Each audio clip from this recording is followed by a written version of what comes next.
Construction અને renovation જેવા મોટા ખર્ચ ઉપર આઈટીસી ક્લેમ મળવાની સંભાવનાઓ ઓછી દેખાઈ રહી છે. સૂત્રોના જણાવ્યા અનુસાર આવકમાં સંભવિત ઘટાડાની ચિંતાને કારણે રાજ્યો આ બાબતે સંમત થવા માટે તૈયાર નથી. આ મામલે જાણકારી આપવા માટે સહયોગી કરણની ગાંધી આપણી સાથે જોડાઈ ગયા છે. કરણ, જીએસટીના મોરચે ઇન્ડસ્ટ્રી માટે શું સમાચાર આવ્યા છે? જી, તો જીએસટીના મોરચે જે કન્સ્ટ્રક્શન કંપનીઓ છે તેમના માટે સંભવિત એક નેગેટિવ સમાચાર આપણે આજે કહી શકીએ છીએ. સૂત્રો તરફથી એક જાણકારી મળી રહી છે કે તેઓ જે લાંબા સમયથી જે કન્સ્ટ્રક્શન કંપની છે તેઓ લાંબા સમયથી આઈટીસી એટલે કે ઇનપુટ ટેક્સ ક્રેડિટની માંગ કરી રહ્યા હતા.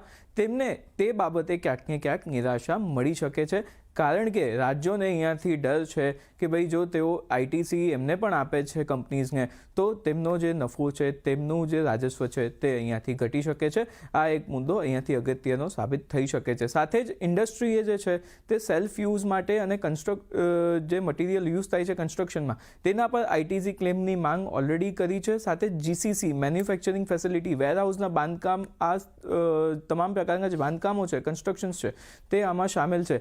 હાલમાં કન્સ્ટ્રક્શન અને રિનોવેશન જે કંપનીઓ છે તેમના પર જે ખર્ચ કરે છે તેઓ કન્સ્ટ્રક્શન માટે, તેના પર બ્લોક ક્રેડિટ છે એટલે કે આઈટીસી જે તેમણે ક્લેમ કરવા મળવું જોઈએ તે ક્લેમ કરવા મળતું નથી. બ્લોક અહીંયાથી લગાવવામાં આવ્યો છે અને જીએસટી લો કમિટી જે છે તે ઓલરેડી જીએસટી કાઉન્સિલમાં આ પ્રસ્તાવ મૂકવાની છે અને આ મુદ્દે ચર્ચા કરવાની છે કે ભાઈ કન્સ્ટ્રક્શન કંપનીઝ છે તેમને પણ અહીંયાથી આઈટીસીનો લાભ આપવામાં આવે એવું સૂત્રો જણાવી રહ્યા છે. પરંતુ સંભવ છે કે ક્યાંક ને ક્યાંક આની જે ધારણા છે તે નેગેટિવ જ જશે અને જે કન્સ્ટ્રક્શન કંપનીઝ છે તેમને આઈટીસીનો જે બેનિફિટ છે તે અત્યારે હાલ પૂરતો નહીં મળે તેવું લાગી રહ્યું છે.